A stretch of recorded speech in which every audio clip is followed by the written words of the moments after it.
Muito boa tarde, estamos de volta Mundial e você chegando para te fazer companhia, para trazer aquele bate-papo gostoso das tardes aqui na Vibe Mundial. E hoje eu tenho certeza, gente, o papo é para todos nós, porque todos nós somos funcionários de alguma forma. Não é mesmo, Armando Bordalo? Muito bem-vindo, boa tarde. Boa tarde. Às vezes somos funcionários até dentro da casa da gente, né? Com certeza. Com certeza. E todo mundo já passou por essa posição, né? Por essa função de ser funcionário, ou pelo menos a maioria das pessoas. Vamos falar de gestão de pessoas, de gestão de negócios. Vamos lá. O Armando Bordalo é economista, consultor e agora escritor. Olha que legal. Ele lançou recentemente o livro Eu Odeio Funcionário.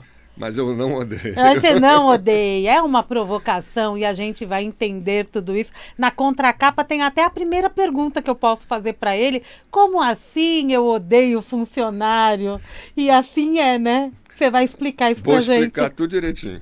Você que está aí nos acompanhando em 95,7 FM, também pelo site vibemundialfm.com.br. Clica no assistir ao vivo, você vai direto para o nosso YouTube. Estamos aqui ao vivo no estúdio da Avenida Paulista. Hoje aqui no estúdio do ar, não no estúdio Vibecast, como eu estava ontem, fazendo o programa para vocês. Hoje estamos no nosso estúdio original. Quem passar aí pelo YouTube vai poder checar a diferença dos estúdios. Bacana, né? Bom, sempre inovação. Bonito, né? As empresas precisam inovar.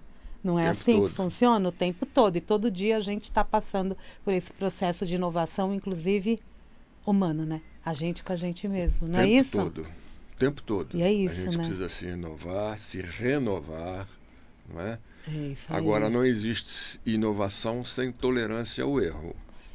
Opa, esse assunto é bom. Não existe. Muitas empresas falam de inovar, mas coitado do funcionário que errar. Então, vamos falar de funcionários. Então, coitado do funcionário que errar. Essa intolerância acaba sendo muito constante. E a gente até pode dizer que no mundo atual, o mundo mudou. Intolerante, mas, né? Mas acabou se tornando mais intolerante nessas questões. Não pode errar. Não pode errar. Como é assim, não pode errar? Não pode, né? Vamos lá. Me conta. Eu odeio funcionário. É um título provocativo, não é verdade? Eu já entendi conversando com você que não é que você odeia os funcionários. Me fala um pouquinho desse livro e também desse título sensacional. Vamos começar pelo título? Vamos. Eu não acho que, na verdade, que ninguém odeie ninguém. Mas as empresas, muitas vezes, os seus líderes, parece que odeiam. Então, eu, quando trabalhava na minha última empresa que eu trabalhei como executivo, como homem de recursos humanos, às vezes eu chegava no final do dia exausto de receber pessoas, normalmente com algum tipo de pedido fora das regras ou com alguma reclamação por falha da área que eu cuidava ou da empresa como um todo. Isso, e eu brincava com a minha equipe no final do dia, eu falei, eu odeio funcionário, porque me cansava muito. O respiro final do dia. Final do dia. E normalmente a reclamação vinha realmente de uma falha e muitos pedidos que vinham principalmente da omissão de gestores. Que não resolviam o que tinham que resolver, porque um gestor, na maneira ampla, tem que resolver tudo. Ele tem que cuidar de tudo que envolve aquele funcionário. Claro que ele tem que ter a assessoria, a ajuda de áreas mais específicas, como recursos humanos ou como outras áreas da empresa. Mas ele não pode se omitir em nenhum momento. Até porque todo gestor também é um funcionário. Todo líder também é um funcionário. Ele está sempre exercendo esses dois papéis. Né? Então, esse cuidado do dia a dia precisa ser no dia a dia. Não pode ser em momentos específicos desta relação. Então, o livro ele pretende revelar um pouco dessa hipocrisia que existe no mundo de gestão, não só no mundo empresarial, mas nós estamos falando do mundo empresarial, né?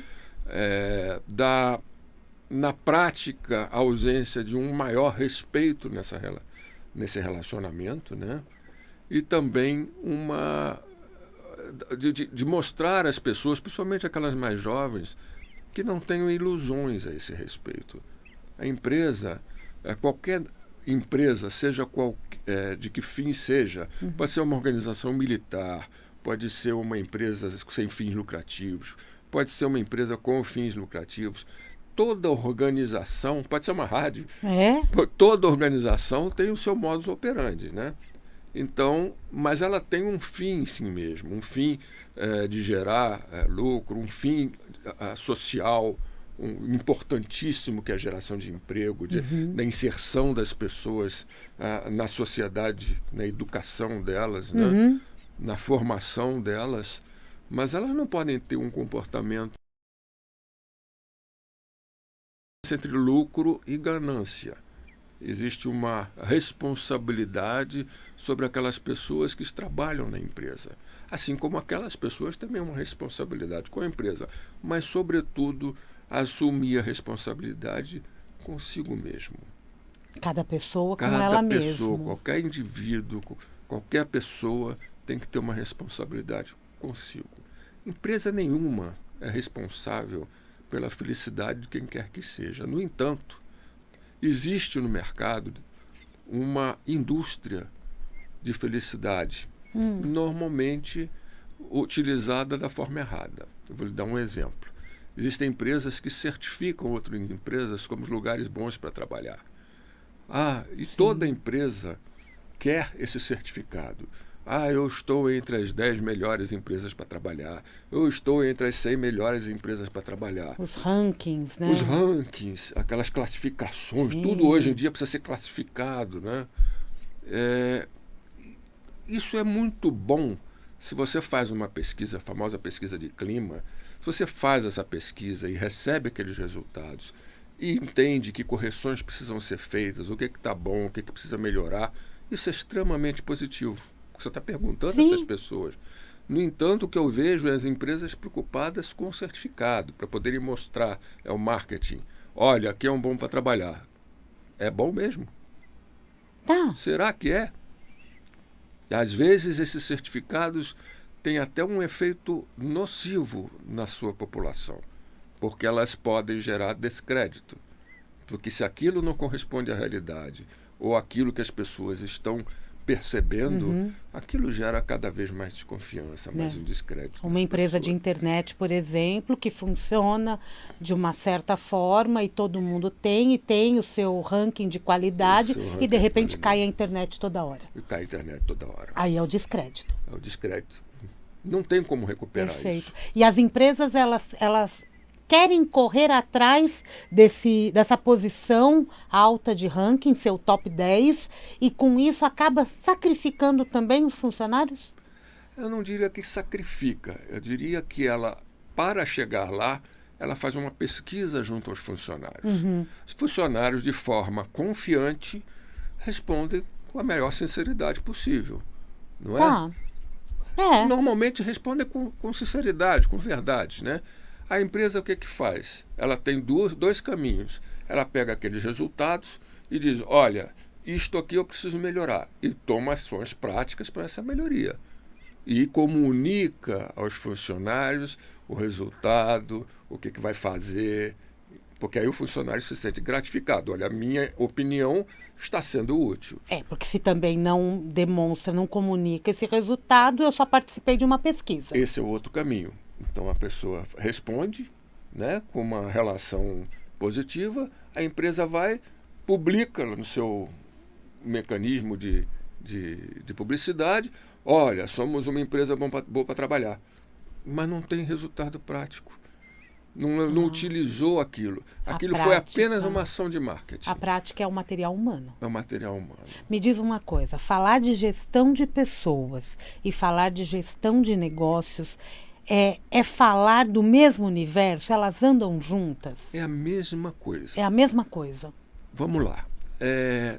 Eu costumo ouvir a todo momento que há alguns líderes dizendo, a minha empresa é uma empresa de pessoas, o meu negócio é um negócio de pessoas. E muitos saem repetindo, replicando, sem raciocinar sobre isso. Eu pergunto a todos qual é o negócio que não seja feito de pessoas. Uhum. Qualquer um que você imaginar, né? Um exemplo de empresa que fabrica de robôs é uma empresa de pessoas. É verdade. Uma empresa militar é uma empresa de pessoas. Então, tudo é uma empresa de pessoas. O problema não é nem esse discurso vazio, porque esse é um discurso vazio, na minha opinião. O problema é quando esta mesma pessoa que diz que o negócio dela é de pessoas tem um baixo compromisso com a empregabilidade das mesmas pessoas. Na primeira crise, por ganância, por visão de curto prazo, porque a sua avaliação junto ao mercado precisa de ter determinadas ações, e demite uma quantidade significativa de pessoas. A gente vê isso a toda hora. É verdade, né? Haja credibilidade, né? Junto às pessoas, agindo tem dessa que haver, forma, né? E aí a gente está falando aqui de pessoas, a gente está falando de líderes. Há pessoas que não servem para ser líderes, ou liderança se aprende, porque a gente está falando aqui de pessoas, ou seja, nós também temos que humanizar essa relação com os funcionários, não só com as máquinas. Eu acho que existe esse tema liderança, ele é um tema que tem diversas abordagens por diversas pessoas, né? Podemos até classificar e definir sobre essa... Eu penso uma coisa, eu acho que existe uma linha tênue entre o que é liderança e o que é carisma. Pessoas que têm carisma, isso é uma coisa natural dela. Não se aprende carisma. Né? Não mesmo. Não mesmo, né? A liderança ela pode ser exercida de diversas formas. Mesmo que essa pessoa não tenha um carisma natural, se ela ao longo da carreira dela desenvolve um conhecimento específico, importante, ele se torna líder naquela área, porque os outros vão reconhecer essa liderança. Por causa do conhecimento. Por causa do conhecimento. Agora, o que precisa para qualquer líder, que eu acho que é básico, é uma boa capacidade de comunicação. Se esse líder não consegue, se essa pessoa não consegue se comunicar direito, ela dificilmente vai poder ter uma posição de liderança.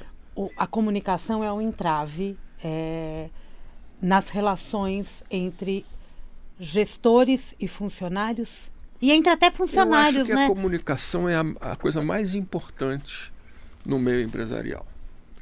E aí, falando para dentro da empresa, eu costumo dividir o momento da vida do funcionário em 4 momentos. Quando ele está no processo de recrutamento, que é o namoro.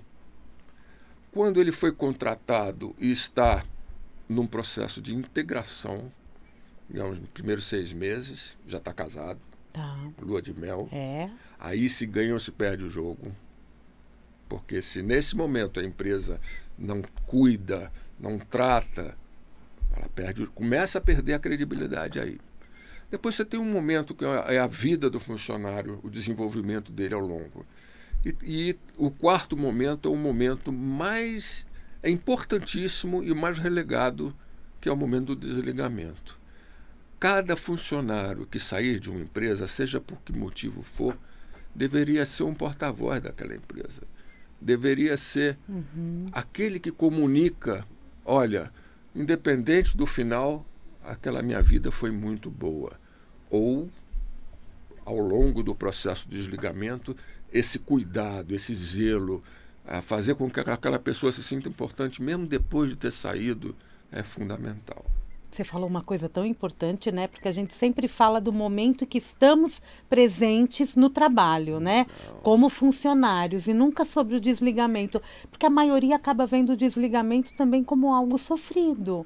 Isso é real? Pode ser uma coisa muito boa. Não pode? Pode ser uma aposentadoria? Não, primeiro, o desligamento pode ser por vontade da pessoa. Por vontade própria. Sempre é por uma coisa boa.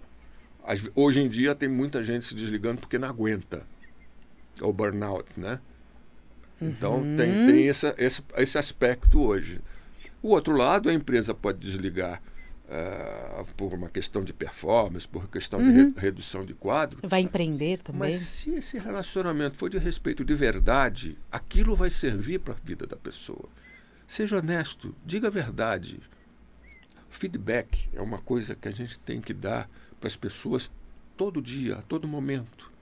Não é uma vez por ano quando você faz uma avaliação de desempenho.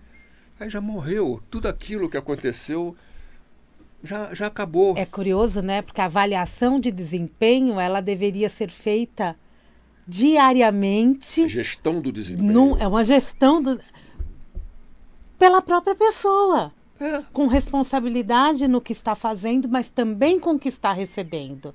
A gente às vezes peca por não falar o que está sentindo dentro da empresa, aí vai para o RH jogar todas as mazelas. Ou põe o chefe como culpado de todas as suas infelicidades. Empresa nenhuma é responsável pela felicidade de ninguém. De quem quer que seja. Responsável pela sua felicidade é você. Gandhi tinha uma frase atribuída a Gandhi, que dizia que ele se sentia feliz quando o que ele pensava, o que ele sentia e o que ele fazia eram a mesma coisa. Quanto difícil é isso? Para pensar, quanto difícil a gente pensar, sentir e fazer a gente sentir a mesma coisa. Felicidade é uma responsabilidade do indivíduo com ele mesmo. A empresa, ela tem que ter um ambiente justo, um ambiente agradável, de crescimento, de justiça, de bom relacionamento, um bom ambiente físico. Tudo isso a empresa tem que fornecer. É obrigação dela. Lógico. Agora, a felicidade não. No entanto, as pessoas, por se iludirem e acharem que essas empresas têm a obrigação de resolver todos os seus problemas, não dá. Não pode procurar. Se você tem um problema de depressão, por exemplo, não é seu chefe que vai resolver isso. Ele pode compreender que você está num momento difícil. Ele deve te compreender e te ajudar. Mas você tem que buscar um terapeuta, não é seu chefe. Não é a empresa que é responsável pela sua depressão ou qualquer outro momento da sua vida. Sim, por isso que a gente precisa falar. Se comunicar. É o que está sentindo. É o mais importante. É o mais importante. Eu abri aqui numa página onde você tem várias páginas com textos em destaque, né? Precisamos ter em mente que desejamos, ao longo de toda uma vida de uma organização, dezenas de anos em geral, uma multidão falando bem, elogiando os anos de relacionamento, o momento do desligamento e ainda o relacionamento presente. Isso é um casamento feliz. Isso é um casamento feliz. E quando a gente está nesse percurso, é um casamento. É um casamento. E é um tem casamento. Que ser feliz. E tem que ser feliz. Com todos os seus acertos. Já dizia o poeta, o amor é infinito enquanto dure. Então ele precisa ser. Infinito enquanto dure. É verdade. A gente precisa resolver as questões desse relacionamento durante o processo. Para o bom trabalho, porque você cumpre uma função, você recebe por aquela função e você tem que ser feliz naquela função. Feliz, que depende de você.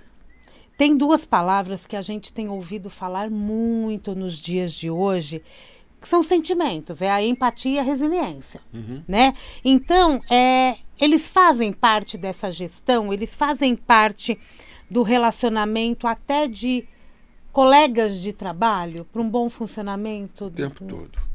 A questão da empatia, para mim, ela está extremamente ligada à questão da comunicação. Porque a pessoa que é empática, ela precisa se colocar a todo momento na posição do outro. É isso que faz a empatia. Né? E hoje nós vivemos num mundo extremamente polarizado, tribal, onde falta empatia. No mundo político, no mundo religioso, no mundo empresarial, há que se investir muito na empatia. Isso é o maior sinal de respeito que eu possa ter por você. Independente da sua posição política ou seu gosto ou da sua opinião, eu tenho que entender. E quem sabe eu aprendo alguma coisa. Quem sabe eu não revejo meus pontos de vista. Né? Eu acho que o diálogo faz isso, né? Isso. É verdade. E a empatia, entender o que o outro está sentindo, o que o outro está passando, e o que ele acredita que está vivendo, não vai mudar nada para mim. Não é assim? E a resiliência, como você bem falou, está intimamente ligada a isso. Porque se você não tem um medo, se você não tem um receio, que eu acho que muito da falta de empatia ou desse comportamento que eu chamo de tribal, é uma questão de medo. As pessoas querem medo de mudar de posição, medo de pensar que não está da mesma forma. A gente muda o tempo inteiro. Eu hoje não penso o que eu pensava há 20 anos, há 30 anos. Por que eu não posso considerar isso numa outra pessoa? É verdade. Então, você precisa ter resiliência, você precisa ter... O mundo está muito cheio de informação. Muita informação. Então, raciocina, reflete, pensa direito, inclusive dentro das organizações. Aquilo que chega até você de dentro da organização ou de fora de outras organizações, você tem que parar, refletir, dar uma respirada, pensa e toma a sua decisão. Porque também com tudo isso há muitas comparações, né? E as comparações não só com o colega, mas entre as empresas, os líderes Isso, que acaba trabalhando a sua equipe de uma forma, porque tem a comparação. O grupo tal faz isso e nós não. Ou vice-versa. Sejamos que o o melhor. ganha mais que eu, por isso que não sei o quê. Aí entra o ego. Também, entra né? uma série de você coisas. aborda tudo isso aqui no livro, tá né? no livro, A gente tudo fala no de livro. comunicação, a boa comunicação reside muito mais no que você faz, no que você diz. Às vezes a gente quietinho, fazendo o nosso, não é verdade? Um funcionário, ele está dizendo muito mais ao que ele veio do que no que ele sai falando. Olha, mesmo. eu acho que, sobretudo, o exemplo grita. O exemplo grita. Já diz isso das crianças referente aos pais? O maior exemplo que a gente tem disso, para quem gosta, eu acho que é o Mestre Jesus.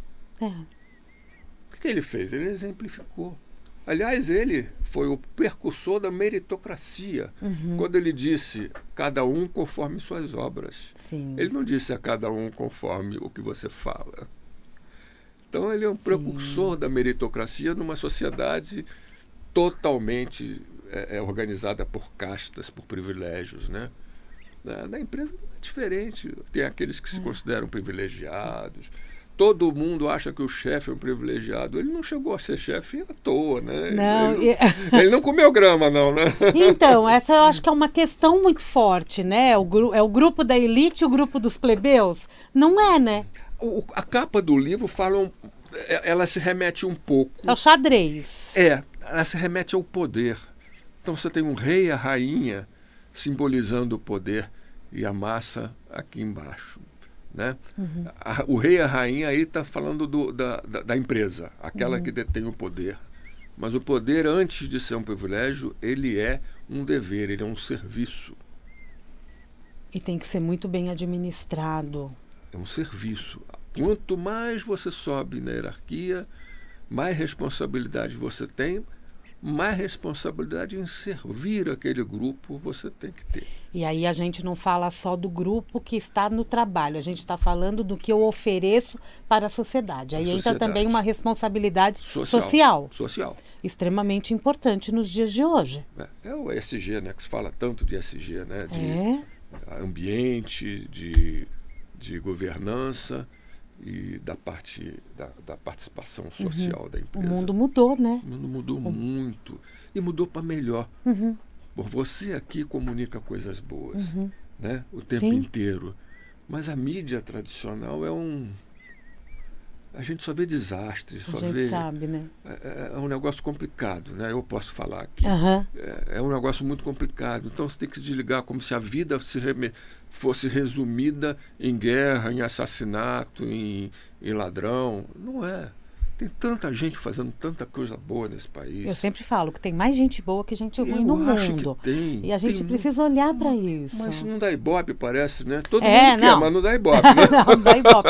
Mas a gente está aqui para dar ibope para as boas notícias. Não, falando da mídia tradicional. E fazer boas gestões. Então, se você é um gestor ou se você é um funcionário, não importa a posição, eu acho que essa relação humana é o mais importante dentro de uma empresa para que o negócio vai para frente, né? Para que o serviço seja bem oferecido. O cliente, tem toda uma comunidade em volta de fornecedores, de clientes, tem tudo uma coisa que gira em torno de uma empresa. Esse é a contribuição social dela, né? É criar esse ambiente de oportunidades para todos, né? Sim, e essas boas relações não podem se resumir apenas ao final do ano. Não. De jeito nenhum.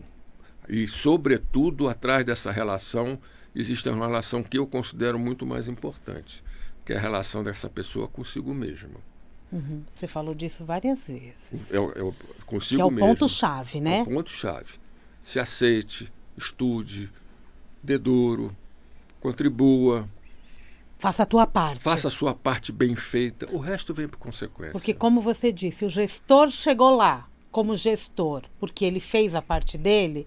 Essa é uma lição, né? É uma lição. Estude, se questione, faça a tua parte. Que lugar... Acho que uma pergunta legal é que lugar eu estou ocupando e aonde eu quero chegar. É onde você quer chegar. Você sabe?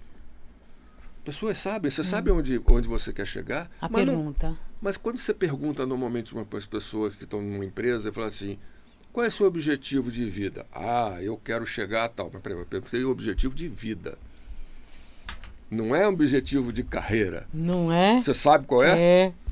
E vamos questionar. Acabou o programa. Acabou. Passou Tava rápido. tão bom. Tava bom, né? O livro está à disposição, Está à nas disposição em livrarias. Todas as livrarias. Lojas virtuais. É pela Eu Odeio Funcionário, de Armando Bordalo, pela Literary Books. Eu tenho um livro aqui para dar de presente para vocês. É só mandar um WhatsApp 947019435. Código 11 947019435. Só responde para mim qual o nome do livro que você vai concorrer a ele. Obrigada, Armando. Muito obrigado a vocês. Armando Bordalo nas redes sociais. O nome é assim. Armando Bordalo, para você seguir aí no Instagram. Gente, Mundial, e você vai ficando por aqui. Eu volto daqui a pouquinho, tem Jornal da Boa Notícia. Um grande beijo, até lá.